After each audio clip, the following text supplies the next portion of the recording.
ನಮಸ್ತೆ friends, good food land ಚಾನಲ್ಗೆ ನಿಮಗೆಲ್ರಿಗೂ ಆತ್ಮೀಯ ಸ್ವಾಗತ.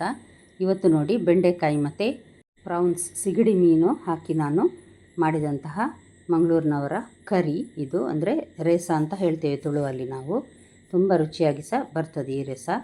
ನೋಡಿ, ಇದಕ್ಕೆ ನಾನೀಗ ಒಂದು ಸಾಮಾನು ಫ್ರೈ ಮಾಡಲಿಕ್ಕಿದೆ. 1/4 ಟೀ ಸ್ಪೂನ್ನಷ್ಟು ಸಾಸಿವೆ ಸ್ವಲ್ಪ ಚಟಪಟ ಅನ್ನುವಾಗ ಒಂದು ಅರ್ಧ ಚಮಚದಷ್ಟು ಜೀರಿಗೆ, ಸಣ್ಣ ಚಮಚ, 2 ಸಣ್ಣ ಚಮಚದಲ್ಲಿ ಕೊತ್ತಂಬರಿ, ಮತ್ತು ಖಾರಕ್ಕೆ ನಮಗೆ ಎಷ್ಟು ಬೇಕು ನೋಡಿ ಮೆಣಸು, ಬಾಡಿಗೆ ಮೆಣಸು ಮತ್ತು ಗಿಡ್ಡ ಮೆಣಸನ್ನು ನಾನಿಲ್ಲಿ ಹಾಕಿದ್ದೇನೆ.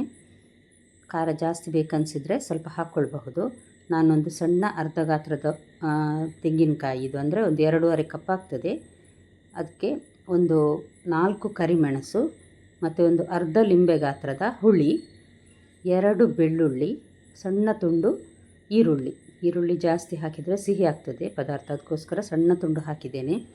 ಇದನ್ನೆಲ್ಲ ನುಣ್ಣಗೆ ರುಬ್ಬಿ ನಾನಿಲ್ಲಿ ತಂದು ರೆಡಿ ಮಾಡಿಟ್ಟಿದ್ದೇನೆ. ಇದು ನೋಡಿ ಗ್ರೈಂಡರ್ನಲ್ಲಿ ನಾನಿದನ್ನು ರುಬ್ಬಿದ್ದು, ಹಾಗಾಗಿ ಅದರ ನೀರನ್ನು ತೆಗೆದಿಟ್ಟಿದ್ದೇನೆ. ಬೆಂಡೆಕಾಯಿ ಬೇಯಿಸಲಿಕ್ಕೆ ಬೇಕಾಗ್ತದೆ. ಇದರಲ್ಲಿ ಒಂದು ಅರ್ಧ ಕೆಜಿಯಷ್ಟು ಪ್ರಾನ್ಸ್ ಇದೆ ಸಿಗಡಿ, ಮತ್ತೊಂದು ಅರ್ಧ ಕೆಜಿಯಷ್ಟು ಬೆಂಡೆಕಾಯಿ ಇದೆ. ಬೆಂಡೆಕಾಯಿ ಸ್ವಲ್ಪ ಲೋಳೆ ಆಗ್ತದೆ, ಅದಕ್ಕೋಸ್ಕರ ಮಸಾಲೆ ನೀರಲ್ಲಿ ನಾನಿದನ್ನು ಬೇಯಿಸ್ತಾ ಇದ್ದೇನೆ. ಅಂದರೆ ಗ್ರೈಂಡರ್ ತೊಳೆದ ನೀರಿದೆ ನೋಡಿ, ಅದನ್ನು ಲೋಟದಲ್ಲಿ ನಾನು ಬೇರೆ ತೆಗೆದಿಟ್ಟಿದ್ದೇನೆ. ನಮ್ಮ ಗುಂಡ ನೋಡ್ತಾ ಇದ್ದಾನೆ ನೋಡಿ, ಎಟ್ಟಿ ಪರಿಮಳ ಬರ್ತಾ ಇದೆ ಅಂತ. ಇದು ಗ್ರೈಂಡರ್ ತೊಳೆದ ನೀರು, ಮತ್ತು ಒಂದು ಸೌಟಿನಷ್ಟು ದಪ್ಪ ಮಸಾಲೆ ಹಾಕಿದ್ದೇನೆ, ಮತ್ತು ಸ್ವಲ್ಪ ನೀರನ್ನು ಸಹ ಹಾಕ್ತಾ ಇದ್ದೇನೆ, ಒಂದು ಅರ್ಧ ಲೋಟದಷ್ಟು ನೀರು. ಇದು ಸ್ವಲ್ಪ ಬಿಸಿ ಆಗಲಿ, ಇಲ್ಲಾಂದರೆ ಈಗ ನಾವು ಬಿಸಿ ಆಗಲಿಲ್ಲ, ಇದು ಮಸಾಲೆಯ ನೀರು ಬಿಸಿ ಆಗದೆ ಹಾಕಿದರೆ ಲೋಳೆ ಆಗ್ತದೆ ಅದಕ್ಕೋಸ್ಕರ ಇದು ಅಂಟಂಟಾಗಿರ್ತದೆ. ಅದಕ್ಕೋಸ್ಕರ ನಾನು ಚೆನ್ನಾಗಿ ಮಸಾಲೆ ನೀರು ಕುದಿದ ನಂತರ ಬೆಂಡೆಕಾಯಿ ಹಾಕ್ತಾ ಇದ್ದೇನೆ. ಆ ಮಸಾಲೆ ನೀರಲ್ಲಿ ಹುಳಿ ಅಂಶ ಸಹ ಇದೆ, ಹಾಗಾಗಿ ಇದು ಅಂಟಂಟು ಲೋಳೆ ಆಗೋದಿಲ್ಲ.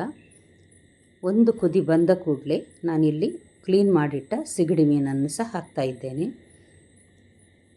ಇದನ್ನೊಂದು ಸಲ ಚೆನ್ನಾಗಿ ಮಿಕ್ಸ್ ಮಾಡುವ. ನೀವಿನ್ನೂ ನನ್ನ ಚಾನಲ್ ಗುಡ್ ಫುಡ್ ಲ್ಯಾಂಡನ್ನು ಸಬ್ಸ್ಕ್ರೈಬ್ ಮಾಡಿಲ್ಲ ಅಂದರೆ ದಯವಿಟ್ಟು ಸಬ್ಸ್ಕ್ರೈಬ್ ಮಾಡಿ, ಹಾಗೂ ಲೈಕ್ ಬಟನನ್ನು ಪ್ರೆಸ್ ಮಾಡಿ, ಮತ್ತು ಫ್ಯಾಮಿಲಿ ಫ್ರೆಂಡ್ಸಿಗೆ ಶೇರ್ ಮಾಡೋದನ್ನು ಖಂಡಿತ ಮರಿಬೇಡಿ. ಇದನ್ನು ನಾನೀಗ ಮಧ್ಯಮ ಗಾತ್ರದ ಉರಿಯಲ್ಲಿ ಅಂದರೆ ಮೀಡಿಯಮ್ ಹೀಟಲ್ಲಿ ನಾನಿದನ್ನು ಬೇಯಲಿಕ್ಕೆ ಇಟ್ಟಿದ್ದೇನೆ. ಬೆಂಡೆಕಾಯಿ ಮತ್ತು ಸಿಗಡಿ ಬೇಗ ಬೇಯುತ್ತದೆ, ತುಂಬ ಹೊತ್ತೆಯನ್ನು ತೆಗೆದುಕೊಳ್ಳುವುದಿಲ್ಲ. ನೋಡಿ, ಇಲ್ಲಿ ಬೆಂಡೆಕಾಯಿ ಚೆನ್ನಾಗಿ ಬೆಂದಿದೆ. ಈಗ ನಾನು ಗ್ರೈಂಡ್ ಮಾಡಿಟ್ಟ ಮಸಾಲೆ ಇದೆ ನೋಡಿ, ತೆಂಗಿನ ತುರಿ ಮತ್ತು ಸಾಮಾನೆಲ್ಲ ಗ್ರೈಂಡ್ ಮಾಡಿಟ್ಟಿದ್ದೆ, ಅದು ಮಸಾಲೆಯನ್ನು ಹಾಕ್ತಾ ಇದ್ದೇನೆ. ಇದಕ್ಕೇನಾದರೂ ಬೇಕಿದ್ದರೆ ಸ್ವಲ್ಪ ನೀರು ಹಾಕ್ಕೊಳ್ಬಹುದು. ದಪ್ಪ ಅಥವಾ ತೆಳುವಾಗಿ ಸಹ ಮಾಡ್ಬೋದು, ಅಂದರೆ ತುಂಬ ತೆಳು ಮಾಡಿದರೆ ಸಹ ರುಚಿಯಾಗುವುದಿಲ್ಲ. ಇದನ್ನು ಚೆನ್ನಾಗಿ ಮಿಕ್ಸ್ ಮಾಡಿದೆ ನೋಡಿ, ಈಗ ಸರಿ ಇದೆ ಇದು. ಇದಕ್ಕೆ ಈಗ ಸ್ವಲ್ಪ ನಾನು ಉಪ್ಪು ಹಾಕ್ತಾ ಇದ್ದೇನೆ, ಅಂದರೆ ಮಸಾಲೆ ಹಾಕಿದ ನಂತರ ಉಪ್ಪು ಕಡಿಮೆ ಆಗ್ತದೆ. ಬೇಯುವಾಗ ಸ್ವಲ್ಪ ಉಪ್ಪು ಹಾಕಿದ್ದೇನೆ.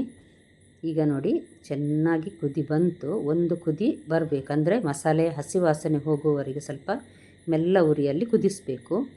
ಮಣ್ಣಿನ ಮಡಿಕೆಯಲ್ಲಿ ಮೆಲ್ಲ ಉರಿಯಲ್ಲಿಯೇ ಕುದಿಸ್ಬೋದು. ನಾನೀಗ ಗ್ಯಾಸ್ ಆಫ್ ಮಾಡಿದ್ದೇನೆ.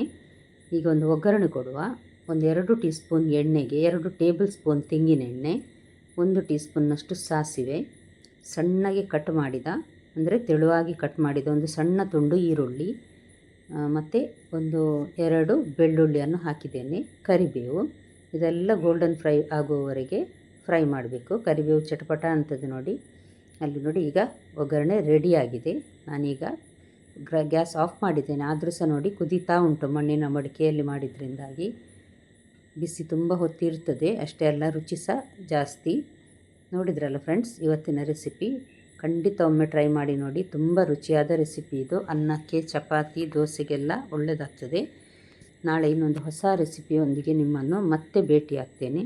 ನೋಡಿದೆಲ್ಲ ವೀಕ್ಷಕರಿಗೆ ಧನ್ಯವಾದ.